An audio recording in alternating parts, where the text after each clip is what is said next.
Pernikahan gelap demi sebuah kekayaan. Pak Seno adalah gambaran seorang ayah yang terjebak dalam kehidupan yang serba kekurangan. Desa di mana ia tinggal merupakan desa tua yang tersembunyi di balik gunung-gunung terjal, yang hanya bisa dicapai melalui jalan setapak sempit yang melintasi hutan-hutan lebat. Penduduk desa bergantung pada pertanian sebagai sumber utama penghasilan. Namun, tanah di desa tersebut tak subur, dan cuaca seringkali tidak menentu, menyebabkan gagal panen yang membuat penduduk hidup dalam kemiskinan. Setiap hari, Pak Seno pergi ke sawah dengan tubuhnya yang semakin tua dan rapuh. Ia memandangi ladangnya yang kecil, mengingat masa-masa ketika sawah itu bisa memberikan hasil yang cukup. Sekarang, hamparan padi yang menguning hanya tampak layu, dan ia harus menjual hasil panennya dengan harga yang jauh di bawah harapannya. Setiap kali ia kembali ke rumah, Ayu menyambutnya dengan senyum lembut, meskipun wajah gadis itu tidak bisa menyembunyikan kelelahan dan kekhawatiran. Ayu, gadis berusia 19 tahun, menghabiskan sebagian besar waktunya membantu ayahnya di sawah dan menjaga rumah. Ia adalah gadis yang cantik, dengan rambut panjang hitam yang selalu diikat rapi. Namun, kehidupannya terasa terisolasi. Tidak banyak anak muda di desa itu yang bisa menjadi teman bermainnya, dan Ayu jarang keluar dari desanya. Keluarga mereka hidup dengan sederhana, dan Ayu tak pernah mengeluh meskipun kehidupan yang mereka jalani penuh dengan keterbatasan. Desa mereka penuh dengan adat dan kepercayaan mistis. Setiap kali mereka melewati hutan, mereka selalu diingatkan untuk tidak sembarangan berbicara atau bertindak, karena hutan tersebut diyakini menjadi tempat tinggal makhluk halus. Bagi Ayu, cerita-cerita mistis ini hanyalah dongeng masa kecil, meskipun ia tak berani melanggar nasihat orang tua-tua desa. Kehadiran Mbah Maridjan di desa Pak Seno membawa atmosfer yang aneh. Dukun tua itu memiliki penampilan yang menyeramkan, dengan janggut putih yang panjang, tubuh kurus bungkuk, dan mata tajam yang selalu memancarkan kesan bahwa ia tahu lebih banyak daripada yang ia ungkapkan. Kedatangannya tidak diumumkan, tetapi penduduk desa tahu bahwa orang-orang yang datang padanya biasanya tidak akan kembali dengan tangan kosong. Pak Seno awalnya ragu untuk menemui Mbah Maridjan. Ia mendengar cerita-cerita tentang orang-orang yang berhasil meraih kekayaan setelah bertemu dengan dukun itu. Tetapi di balik kekayaan tersebut selalu ada harga yang harus dibayar. Keluarga yang terlibat dalam pesugihan seringkali diliputi oleh kejadian-kejadian aneh, dan tak jarang ada yang menghilang tanpa jejak.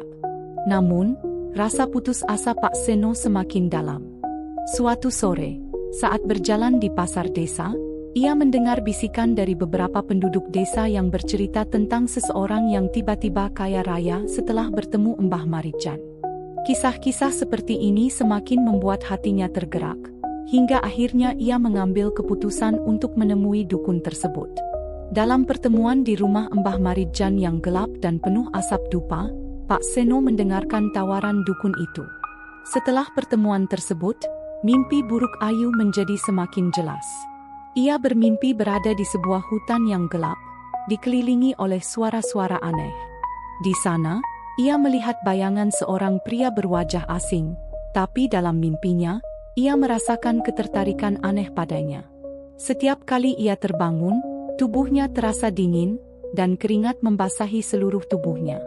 Mimpi-mimpi tersebut bukan hanya terjadi di malam hari. Di siang hari, saat Ayu bekerja di sawah atau berjalan di desa, ia seringkali merasa seperti diawasi. Kadang-kadang, ia mendengar langkah kaki di belakangnya. Tetapi ketika ia berbalik, tidak ada siapa-siapa. Ia merasa bingung dan takut, tetapi tidak tahu kepada siapa harus bercerita. Semakin dekat hari ritual pernikahan gaib, gangguan di rumah Pak Seno semakin nyata. Lampu minyak di rumah seringkali berkedip-kedip tanpa sebab, bahkan kadang padam tanpa angin. Peralatan rumah tangga bergerak dengan sendirinya di malam hari, dan suara ketukan di dinding terdengar setiap tengah malam. Suasana di rumah menjadi semakin mencekam, dan Ayu mulai merasa rumah tersebut tidak lagi aman. Ayu semakin sering mengalami sakit yang misterius. Dokter desa tidak bisa menemukan penyebab dari penyakitnya, tetapi tubuhnya semakin kurus dan pucat. Pak Seno yang melihat keadaan putrinya mulai merasa bimbang. Tetapi Mbah Marijan terus meyakinkannya bahwa semua ini adalah bagian dari proses. Kamu harus kuat, kata Mbah Marijan. Jika kau menyerah sekarang, semua akan sia-sia. Pak Seno mulai merasa dirinya terjebak dalam perangkap yang tak bisa ia lepaskan. Setiap kali ia melihat penderitaan putrinya, rasa bersalahnya semakin kuat. Namun, Mbah Marijan selalu hadir dengan kata-kata penghiburan yang membuat Pak Seno merasa bahwa kekayaan yang dijanjikan sudah sangat dekat. Tekanan ekonomi, janji kekayaan, dan rasa bersalah atas penderitaan putrinya terus menghantui pikirannya setiap malam. Suatu malam, Pak Seno bermimpi didatangi oleh sosok jin yang dijanjikan oleh Mbah Marijan. Dalam mimpi itu, jin tersebut mengatakan bahwa ia akan segera datang untuk mengambil pengantin yang telah dijanjikan, dan kekayaan yang dijanjikan sudah dekat. Pak Seno terbangun dengan keringat dingin, menyadari bahwa ia telah terjebak dalam situasi yang tak bisa ia hindari. Di malam yang gelap gulita, Pak Seno dan Mbah Marijan bersiap untuk melakukan ritual pernikahan gaib. Suasana di hutan terlarang begitu sunyi, hanya suara angin yang berhembus pelan dan sesekali jeritan burung hantu yang melintas. Mbah Marijan mulai melafalkan mantra-mantra kuno yang terdengar seperti bisikan dari dunia lain. Api unggun besar menyala, membentuk bayangan-bayangan aneh di pepohonan sekitarnya. Cahaya api menari di wajah Pak Seno, menggambarkan kekhawatiran dan ketakutan yang semakin memuncak di hatinya. Tiba-tiba, dari dalam kegelapan, muncul angin dingin yang menusuk tulang. Suara-suara aneh mulai terdengar di sekitar mereka, seperti jeritan-jeritan yang teredam, seakan-akan ada makhluk yang bersembunyi di antara pepohonan. Pak Seno merasa jantungnya berdegup semakin kencang, dan tangannya mulai gemetar. Ia tahu bahwa ritual ini telah memanggil sesuatu yang tak bisa ia kendalikan. Ketika Mbah Marijan menutup mantra terakhir, udara di sekitar mereka mendadak membeku. Tiba-tiba, suara gemuruh keras mengguncang tanah, dan dari kegelapan, muncul sosok jin yang sebelumnya hanya dilihat dalam mimpinya. Jin itu berwujud tinggi besar, jauh lebih besar daripada manusia biasa.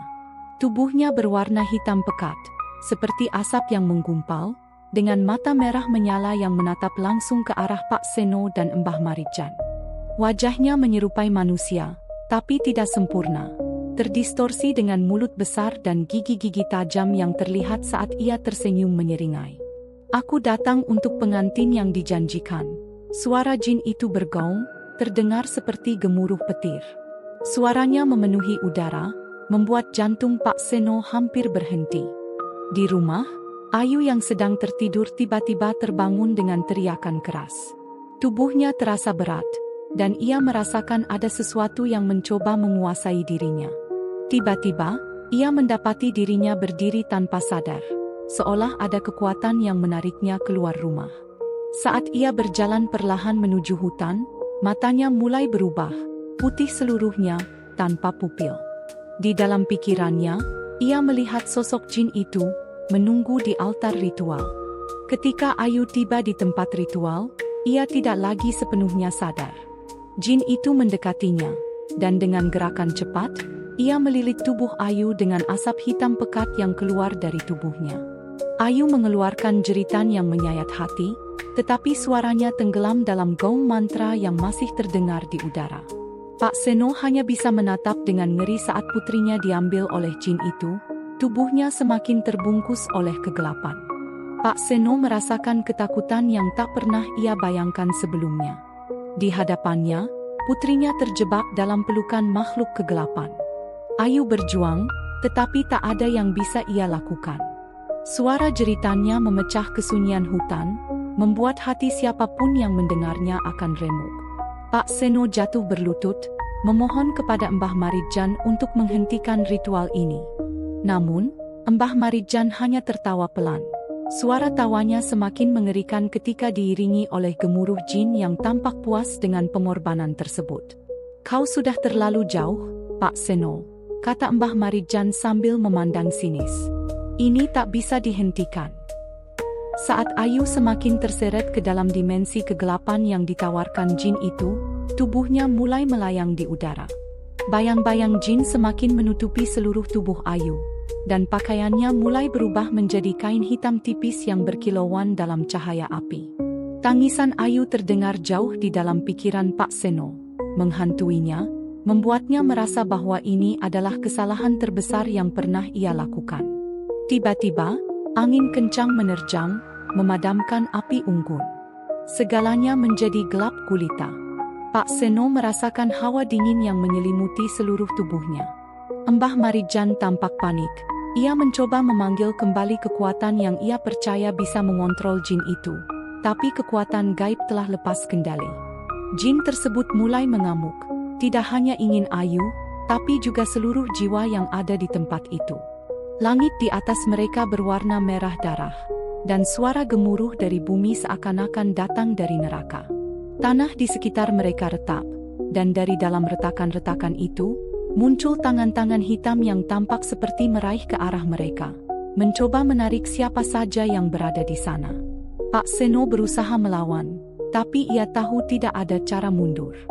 Semakin ia berjuang, semakin jin itu mendominasi. Tangan-tangan itu menyentuh tubuh Pak Seno, dan ia merasakan panas yang luar biasa menjalar di seluruh tubuhnya. Dengan sisa keberanian yang ia miliki, Pak Seno melompat ke arah putrinya, mencoba meraih tubuh Ayu yang kini setengah dalam dimensi gaib. Ia berteriak memanggil nama Ayu, dan untuk sesaat, ia melihat matanya yang kosong kembali memancarkan sedikit kehidupan. Ayu, dengan kekuatan terakhir yang ia miliki, berteriak meminta ayahnya untuk menyelamatkannya. Pak Seno menangis putus asa, memohon ampun kepada para leluhur dan siapapun yang mau mendengarnya. Ia bersumpah akan melakukan apa saja, asalkan bisa menyelamatkan putrinya. Saat itulah, dengan kekuatan gaib yang misterius, tali antara Ayu dan jin itu putus. Ayu jatuh ke tanah, tidak sadarkan diri. Sementara jin tersebut mengeluarkan raungan keras, kecewa karena pengantin yang dijanjikan terlepas darinya. Namun, jin itu tidak pergi begitu saja. Ia menuntut pengganti. Dengan gerakan cepat, ia menyeret tubuh Mbah Marijan yang tertawa histeris ke dalam kegelapan. Sang dukun tak bisa berbuat apa-apa. Pak Seno dan Ayu menyaksikan dengan ketakutan saat jin itu menghilang bersama Mbah Marijan. Suara jeritan terakhirnya menggema di udara, sebelum hutan kembali sunyi. Setelah jin itu pergi bersama Mbah Marijan, Pak Seno duduk lemas di atas tanah, merasakan tubuhnya kehilangan tenaga. Suasana hutan yang tadinya penuh teror kini menjadi sunyi, namun bukan ketenangan yang terasa, melainkan kehampaan yang mencekam. Ayu terbaring di tanah dengan napas yang terengah-engah. Pak Seno menatap wajah pucat putrinya. Tubuhnya masih gemetar. Ia menggenggam tangan Ayu dengan erat, berharap semua mimpi buruk ini segera berakhir. Dengan suara bergetar, Pak Seno berusaha membangunkan Ayu, memanggil namanya dengan putus asa. "Ayu, bangun, Nak. Ayah mohon." Setelah beberapa detik yang terasa seperti seumur hidup, Ayu mulai bergerak perlahan. Matanya terbuka, dan untuk pertama kalinya, ia kembali sadar. Ia memandang ke arah ayahnya dengan tatapan lelah, tidak sepenuhnya memahami apa yang baru saja terjadi. Tapi rasa lega perlahan memenuhi tubuhnya saat melihat ayahnya berada di sisinya. "Pak, kita selamat?"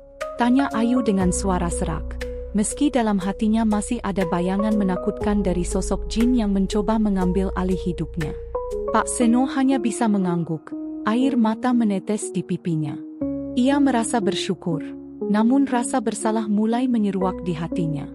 Ia tahu semua ini adalah akibat dari keputusan buruknya, keserakahannya yang hampir menghancurkan nyawa anaknya.